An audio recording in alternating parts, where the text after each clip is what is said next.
سلام زخبركم تخاتلتي ميروسات نلوم عن تدمع بزعبا دبرت يونينا خنزارب كمتي خلاتكم تخاتلكم مو زلخم انت زي تخاتلكم مون اتي فيديو خنه خسمعكم خيلي بحفشا عب تግራይ مرص اتخايدلو ازي دما ودب حوحات بتي بتادس خن بريزنت كوينو خغلغلو صنح كلل بدبر ጽዮን ተኪውሎ ማለት እዩ እዚ እንታይ ማለት እዩ እንታይ ፖለቲካው ሳዕቤን ክህልዎ እዩ ንህዝብ ትግራይ ከናበይ ገጽ ክወስዶ እዩ ኒውዞባና ከና ምንታይ ኩናት ክወስዶ ይኽእል ዝብል ድማ ክንገልጾ ክንፍትኒና ማለት እዩ ምናልባት ግን ቅድሚው እቲ ዝነበረ ናይ ቃለ መሐላ ሰነ ስርዓት ክንከታተሎ ኢና ማለት እዩ ስለዚህ ናፍቲ ቪዲዮ خبلكم ሰከንድ ንገብር ዶክተር ደብረጽዮን ሰከንድ ንገብር نورد دقاف نهب دقاف نهب نورد عب دكتور دبرصيون زلع على تقاومو تهالي زلع على حساب تهالي تزي هاليو دكتور دبرصيون بريزيدنت بهراوي كللاوي منግስት ትግራይ كونو ندقف እሺ نورد تقاومو زلوو تقامو حدثب الدمصه تعقو خلتلو سلازي بحد تقامو الدمصه تعقون بسترف ابال بيت مخري دمصي البريزيدنت تمريصملو يغنيلنا مغصيلنا دكتور دبرصيون قال محلا كفصمولنا كبر بريزيدنت العلواي بيت فردي محلا كفصمولنا بخبر نعدل انا دكتور دبرصيون ገብረ ሚካኤል ابز علت زي اب قدمي بيت مخري قريبه بريزيدنت خوينا انتشيم نحق منግስቲ ተአማነ በመሆን كاب منግስትን ህዝብን ዝክልል كاب منግስትን ህዝብን ዝክልል ዝተዋሃበና ሓላፍነት بغنعنان بوفينتن كمون حقن سرعتن مسارات بمقبار سرحي نغفتصم قالعتو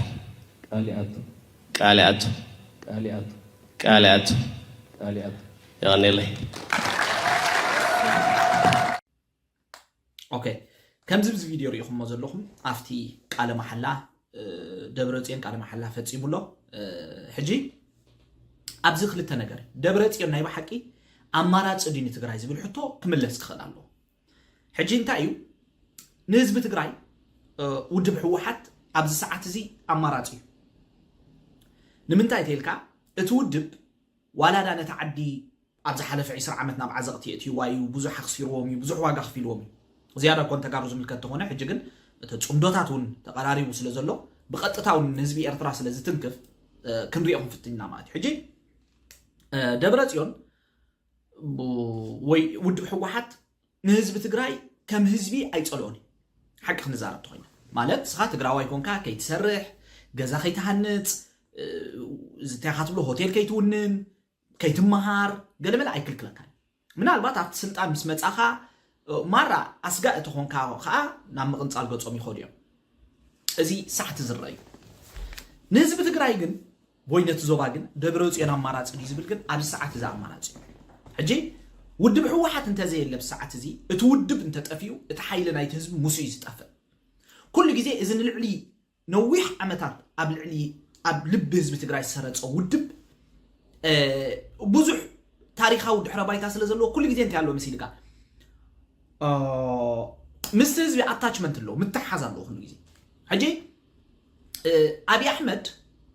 إذا توصيد زلوا مريجا نبي يخيد زبل كنريون خيرنا مالتي إذا تحدث بعد جيتاتشو مس فدرال من قصيم وجينو أبز ساعات إذا دما ود حواحد تتعلى نحواحد نتفق مبال مالت دما وال نسبة تقرأي alternative على ودي زبل كأنت من اللي سالك of course نسبة تقرأي عند لين يايو ምክንያቱ ደቁ ኣብ ማእከል ዓዱ ፖለቲካዊ ዲስካሽን ይገብሩ እዮም ማዓት ምሁራት ኣፍሪዩ መቸም እቲ ክልል ከምዚ ኣስተናዕካ ዝረአ ይኮነን ዓቕሚ ኣለዎ ፖለቲከኛታት ንቐጻሊ ክመርሑ ዝኽእሉ ኣለዎ ከም በዓል መሓሪ ዮሃንስ ኣለው ኮሎኔል ቢንያም ዝኣመሰሉ እዚ ፕሮፌሰር ተኽሉ ገለ ዝብልዎ ብዙሓት ኣለዋ ትግራይ ሓቂ ዘረባ እዚ ዘየማታ ሓቂ ግን እቲ ምስግጋር እቲ ትራንዚሽን ህወሓት ዘለዎ ክኸውን እንከሎ ዋላ ንሱ ተተደሊ እዩ ተመራፂ ዝኸውን ተዘይኮይኑ ግን ንህዝቢ ትግራይ ክልክም ይኽእል እዚ ናይ አዲስ አበባ ስርዓት ወይ ከዓ ብቀዳይ ሚኒስትር አብይ አሕመድ ዝምራሕ ናይ ፕሮስፐሪቲ ፓርቲ ንትግራይ ሂሚሌት ብምግባር ንትግራይ ምድምሳስ ይናቱ ፕላን ዘሎ ምድምሳስ ክንብል ከለና እንታይ ማለት እዩ ነትናታ መሪሕነት በቲንካ ንዓኻ ድሰማዕ መሪሕነት ተምፅእ ኮፍተብል ወዲካ ኣለኻ ዘመናት ትቆጣፀር ሽዑ ትግራይ ከም መን ትኸውን ከም በዓል ቤንሻንጉል ከም በዓል ገለመለ ትኸውን ፓወር አልቦ ትኸውን ፓወርለስ ትኸውን ስለዚ እቲ ፓወር ምስቱ ሁሉ ጉድለታቱ ኣብ ህወሓት ኣሎ ማለት እዩ ፓወር ካብ ምንታይ ዝመጽእ ፓወር ካብ ታሪኽ ዝመጽእ ናይ ህዝቢ ትግራይ ናይ ዝሓለፈ ዓመታት ታሪኽ ካብ ምስዱ ህወሓት ዝተተሓዘ እዩ ስለዚ እቲ መስዋዕቲ እቲ ቃልሲ እቲ በረኻ እቲ ደደቢት ዶ ታይዶ ሜዶ ዝብሎ ዝብሙሉ እሱ ኣብቲ ምስቲ ህወሓት እዩ ሶ ነቲ ህወሓት እንድሕር ደምሲስካዮ ነቲ ታሪኽ ደምሲስካ ኣለኻ ትግራይ ድማ ክልል ቤንሻንጉል ቀይርካ ኣለኻ ማለት እዩ ከም ሲዳማ ኮይና ኣላ ማለት እዩ እንታይ ማለት እዩ ፓወርለስ ፓወር አልቦ ማይኖሪቲ ጌርካ ኣለኻ ማለት እዩ ስለዚ ትግራይ ንመጻውን ክልተ ኣማራጺ እዩ ዘለዎ ሃገር ዲኹ ኸውን ዲፋክቶ ዲኸውን እንታይ ይኸውን ንመጻ ክልተ ኣማራጺ ወይስ ኣብ ኢትዮጵያ ኣትዩ ንአብይ አሕመድ ተኣዚዙ እሺሉ ቤንሻንጉልን ሲዳማን ዝኣመሰለ ክልል ኮይኑ ፓወርለስ ኮይኑ ማይኖሪቲ ኮይኑ ዝተባህሎ እንዳገበረ እንዳተደሰቀ ይኽነበር ሓቂ ንምዝራብ ህዝቢ ትግራይ ዝክልተ ኣማራጺ እዩ ዘለዎ ከም ክልል ኮይኑ ኣብ ውሽጢ ኢትዮጵያ ኮይኑ መንግስትነቱ ዓቂቡ ክኸደሉ ዝኽእል ባይታኸ ክፈጥር ይኽእል ዶ ዝብል ገጅፍ ሕቶሉ ስለዚ ኣብዚ ሰዓት እዚ እውን ኣብ ትግራይ ዘሎ ሓይሊ ንመጻኢ ስጋኣት ብዘይከውን መንገዲ ሓይሊ ሒዙ ምስቲ ኣብ ነቲ ፌደራል ነቲ ናይ አብይ አሕመድ ሽሩጉድ ስጋኣት ክኸውን ኣለዎ ዶ ፖለቲካዊ ሕርያ እዩ ወላ ሓንቲ ካለ ወላ ሓንቲ ይقول ንምንታይ ምክንያቱ እዚ ህወሓት ዝበሃል ውድብ ኣብቲ ትግራይ ተጠፊኡ ንዓናውን ንህዝቢ ኤርትራን ንሉላውነት ኤርትራውን ርእሱ ዝኻለ ሓደጋ እዩ ባይደው ሓደጋ ይኽንብል ከለና ዋላ ኮ ህዝቢ ኤርትራ ብጽንዓቱን ተወፋይነቱን መስዋዕቱን ኩሉ ዝከረጋግጽ ዝኽእል ህዝቢ ተኾነ ግን ኣብዚ ሰዓት እዚ ግን ህዝቢ ኤርትራ ህዝቢ ትግራይ ህዝቢ ሱዳን እቲ ብኣልቡርሃን ዝምራሕ ዘሎ ብሓጺኦም ህዝቢ ሱዳን በሉ ኩሉ ህዝቢ ሱዳን ብመን ተመሪሑ ብዘይገድስ ናይ ሓባር ስትራቴጂካዊ ረብሓ ኣለዎ ህዝቢ ማሓራ እቲኻ ማለት እዩ ህዝቢ ኦሮሞ እውን እቲኻ እዚ ናይ ውሑዳት ጉጅለ ኣብ ዞባና ዘሎ ናይ ብልጽግና ፓርቲ ግን ሓቂ ንምዝራብ ነዞባ ሓደጋ እዩ እቲ ጽምዶ ምስ ኣሜሪካ ዝበልዎ በዓል ኢሳያስ ድሌትካ ክትብሎ ትኽእል ኢኻ እሱ ግምት እቲኻ ግን እቲ ኣልተርናቲቭ እቲ ናይ ማእከላይ መንግስቲ ኣልተርናቲቭ እንዳውሓድካ ኣለኹ ክትከይድ ክትክእል ኣለካ ካልእ ኣማራፂ ይብልካ ስለዚ ደብረጽዮን ኣማራፂ ድዩ ንትግራይ እንተይልካ ወል ኣብ ንቡር ኩነታት ኣብ ተዛማዲ ሰላም ነይሩ ተዝኸውን ኣብ መሸንቆኣን ዝኣተኻሉ እዋን ተዘይከውን ነይሩ ኣማራፂ ይኮነን ኣብ ክንዲ ደብረጽዮን ዓቕሚ የብሉን ማለት ኣይኮነን ዓቕሚ ኣለዎ ገለ ግን ሓያል መዳሪ ይኮነን ንፉዕ ገላፂ ይኮነን ካልእ ንጎኒ ገዲፍና ስለዚ ሓያል መራሒ መድለዮ ነይሩ ንህዝቢ ትግራይ ሓቂ ክንዛረብ ህዝቢ ትግራይ ከዓ ወሊዱ እዩ ማዓት መራሕቲ ኣለዎ ኣብዚ ሰዓት እዚ ግን ከምኡ ይከኣል ይተልካ ይከኣልን ስለዚ እንታይ ኣማራፂ ኣሎ ከመይ ክትከውን ኢኻ ደልደለኻ ዝብል ሕቶ ክምለስ ይግባእ ባንዳታት ኣብ ኩሉ ኣለዉ ኣብ ዓድና እውን ባንዳታት ኣለዉ ባንዳታት ስለ ዝብሎም ምስ ትግራይ ማለት እዩ ኣብ ሃገርና እውን ባንዳ ኣለና ማዓት ባንዳታት ተፈጢሮም ባንዳ ብጀካ ናይ ስልጣኑ ናይ ታሪኽ ናይ ክብሪ ኣይጉድሾን እዚ ሽግር ኣሎ ሕጂ ኣብ ትግራይ እውን ባንዳታት ኣለዉ ጥራሕ እዚ ምስ አብይ አሕመድ ናምነት ጻድቃን ባንዳ እዩ ሓቂ ክንዛረብ ኮይና ጀነራል ከም ጀነራል ጻድቃን ባንዳ ናይ ኢትዮጵያ ፀረ ትግራይ የለን እዚ ፋክት እዩ ፈቲኻ ጽላዮ ኣራሕቲ ምክንያቱ ንህዝቢ ትግራይ ምስ ዘጥፈአ ሓይሊ ከጥፍእ ምስ ዝጎይ ዘሎ ሓይሊ ኮንካ ኣብ ትግራይ ለውጢ ከምፅእ ምባል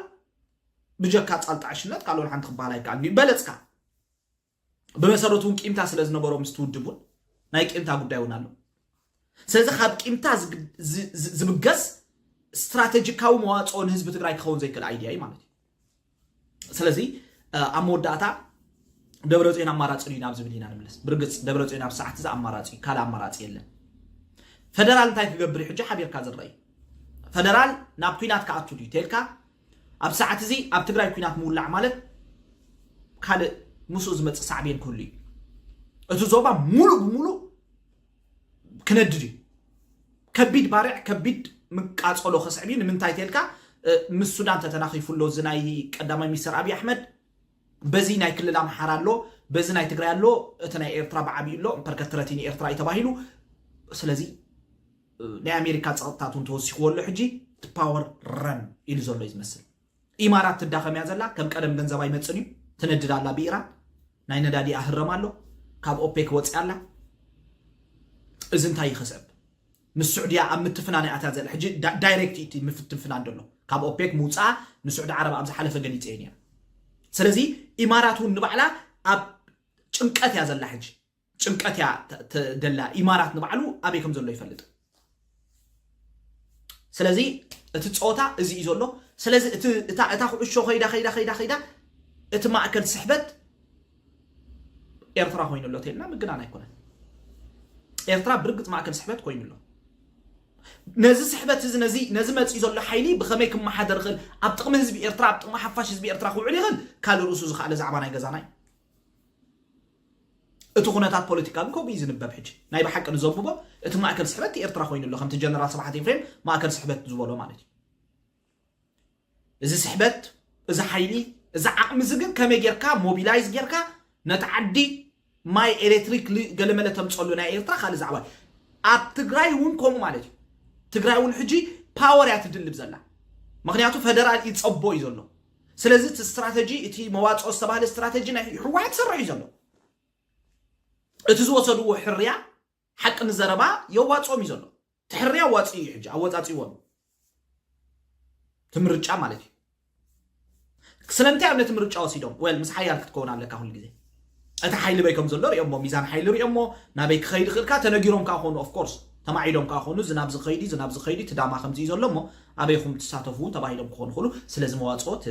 تحيل تينيرو سلزم مريضة سلزي دبرت أنا مرات خوني خلو زول حطه نباهم يقدفو أنا جن أويس